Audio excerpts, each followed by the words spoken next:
ಯಾಸಿಂ, ಫಾತಿಮಾ, ಹುಮಾಯೂನ್, ನೇಹನ್ ಸೇರಿದಂತೆ ಅಲಿಂ ಸೇರಿ 6 ಮಂದಿ ಜಲಸಮಾಧಿಯಾಗಿರುವಂತಹ ಘಟನೆ ನಡೆದಿದೆ. ಈಗಾಗಲೇ ಸ್ಥಳಕ್ಕೆ ಕೆಆರ್ ನಗರ ಪೊಲೀಸರು ಕೂಡ ಭೇಟಿ ನೀಡಿ ಪರಿಶೀಲನೆ ನಡೆಸಿದ್ದಾರೆ. ಕಾವೇರಿ ನದಿಯಲ್ಲಿ 6 ಮಂದಿ ಜಲಸಮಾಧಿಯಾಗಿರುವಂತಹ ದಾರುಣ ಘಟನೆ ನಡೆದಿದ್ದು ಮೈಸೂರು ಜಿಲ್ಲೆ ಕೆಆರ್ ನಗರದಲ್ಲಿ ಈ ಘಟನೆ ನಡೆದಿದೆ.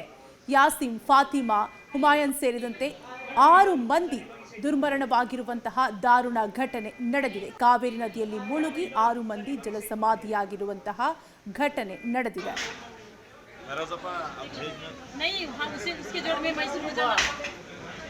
ಡೀಟೇಲ್ಸ್ ಕೊಡ್ತಾರೆ ನಮ್ಮ ಪ್ರತಿನಿಧಿ ಕೆಪಿ ನಾಗರಾಜ್, ದೂರವಾಣಿ ಸಂಪರ್ಕದಲ್ಲಿ ಕನೆಕ್ಟ್ ಆಗಿದ್ದಾರೆ. ಕೆಪಿ ನಾಗರಾಜ್, ನಿಜಕ್ಕೂ ದಾರುಣ ಘಟನೆ, ಹೇಗಾಯ್ತು ಘಟನೆ, ಯಾವಾಗಾಯ್ತು ಅಂತ?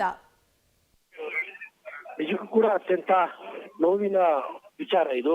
ಮೈಸೂರಿನ ಕೆಆರ್ ನಗರದಲ್ಲಿರುವಂತಹ ಅರ್ಕೇಶ್ವರ ದೇವಸ್ಥಾನದ ಬಳಿಯಲ್ಲಿ ಹರಿತಾ ಇರುವಂತಹ ಕಾವೇರಿ ನದಿಯಲ್ಲಿ ಮುಳುಗಿ ಒಟ್ಟು 6 ಜನರು ಮೃತಪಟ್ಟಿರುವಂತಹದ್ದು.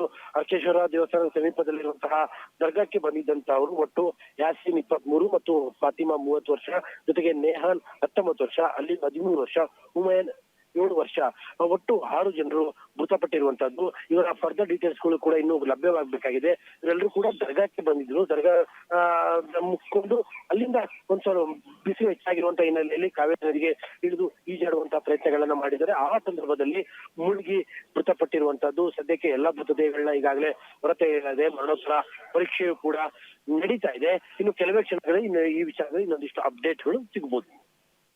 ನಾಗರಾಜ್ನು, ಈ 6 ಮಂದಿಯೂ ಕೂಡ ಒಂದೇ ಫ್ಯಾಮಿಲಿಯವರ ಅಥವಾ ಸ್ನೇಹಿತರ? ಪೊಲೀಸರ ಪ್ರಾಥಮಿಕ ತನಿಖೆಯಲ್ಲಿ ಏನ್ ಗೊತ್ತಾಗ್ತಿದೆ ಅಂತ ನಾಗರಾಜ್? ಕೂಡ ಒಂದೇ ಫ್ಯಾಮಿಲಿಯವರು, ಆದ್ರೆ ಪರಸ್ಪರ ಸಂಬಂಧಗಳೇನು ಅನ್ನುವಂಥದ್ರ ಬಗ್ಗೆ ಒಂದಿಷ್ಟು ಕ್ಲಾರಿಟಿ ಬೇಕಾಗಿದೆ. ಸದ್ಯಕ್ಕೆ ತಕ್ಷಣದಲ್ಲೇ ಸ್ಥಳೀಯರ ಸಹಕಾರದಿಂದ ಸದ್ಯಕ್ಕೆ ಮೃತದೇಹಗಳೆಲ್ಲವೂ ಕೂಡ ಹೊರತೆಗೆಯಲಾಗಿದೆ.